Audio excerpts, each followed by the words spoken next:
back to Hannity. Another day has passed, and the Reverend Al Sharpton is yet to apologize after one of the guests on his program called me a paid assassin of African Americans.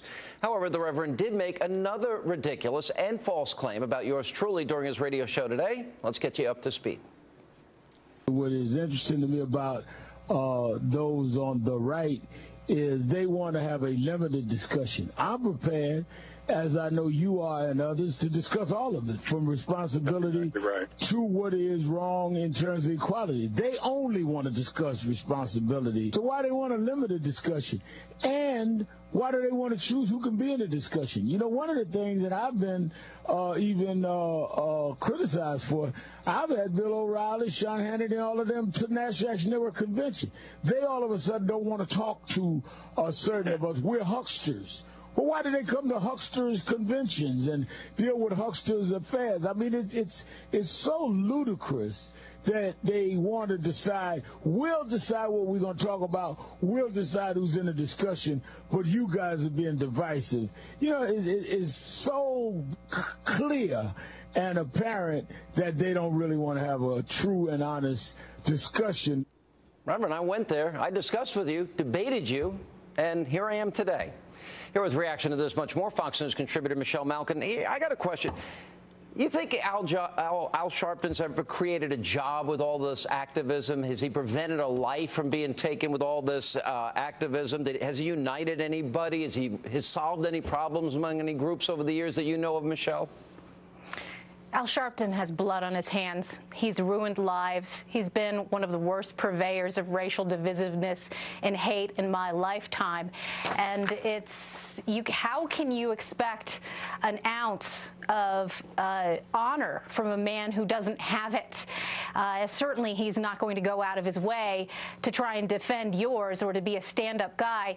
I love you like a brother, Sean, and I was very dismayed when you made that decision, and I know you made it out of good faith, to attend the National Action Network. But this guy is a shakedown artist who hates cops, who hates whites, who hates Jews, who has stoked his rent-a-mob to murder Yankel Rosenbaum, to destroy the life of Stephen Pagonis when he lied about Tawana Brawley, and who has done nothing but foment the very kind of anger that he is now accusing you, a once quote-unquote friend of. And I think the lesson here is something that I have tried tirelessly to remind all conservatives. If you get in a snake pit, you will be bit. And conservatives have been far too nice to these people in a good faith effort to try and have honest race relations. You can't with somebody who is a demagogue and who is evil.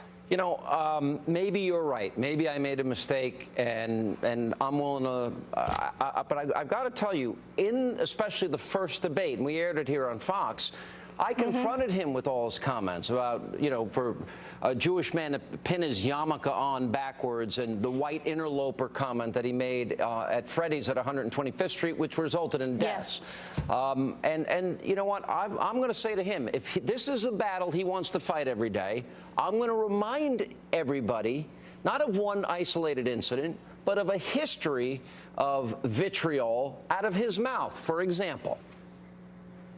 I'm tired of the mac and beef. You ain't nothing. You a punk. Now come on, do something. The best chicken fries in the universe. But we don't go buy some Colonel Sanders chicken. Then the Chinaman come in and throw some hot grease in the tub and dip it down, and you stand in line and buy that. Koreans sell us watermelon. We need watermelon all our lives. But they gonna come cut it up, put it in a bucket with a rubber band around it. And we gonna buy it like it's something we didn't know what it was. Folks was in the cave when we had built empires. We learned to admire them, but they knew to admire us.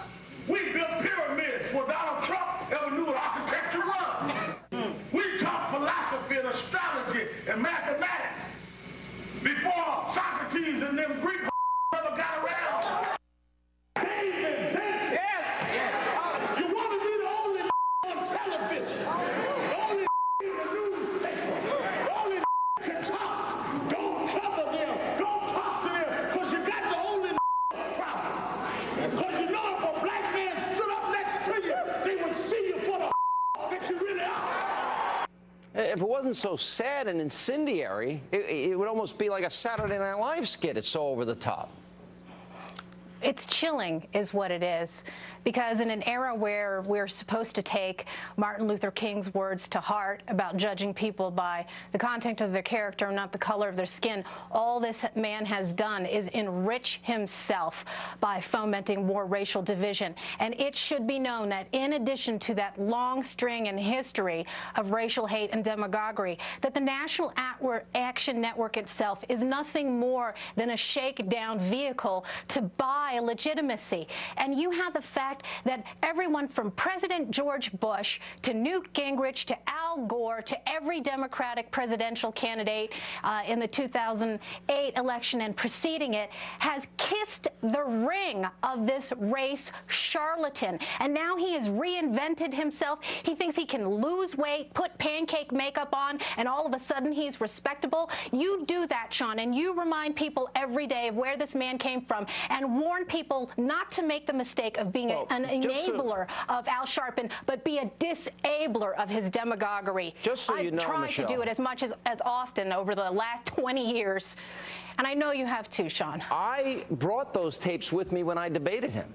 I had those loaded up and ready to go, and I confronted him on each and every one of those issues, which I don't know if anyone else has done that.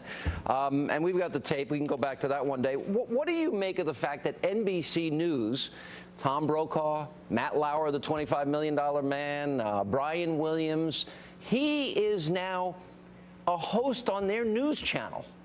What do you make of that? That's right, and that's where this debate needs to shift now. As I have said, and so many of our friends have said in the conservative media watchdog world, Newsbusters and Media Research Council have been great watchdogs of this demagogue. It is up to corporate media, the people who are always paying lip service to diversity and tolerance, to finally hold themselves accountable for their own enabling. And if they won't do it, then viewers and people of good faith who believe in honest race relations have to do it. Call them to the carpet. Take action. You're not going to get an apology, but this is a moment, a turning point to make this man responsible. All right, Michelle Malkin, thanks so much for being with us.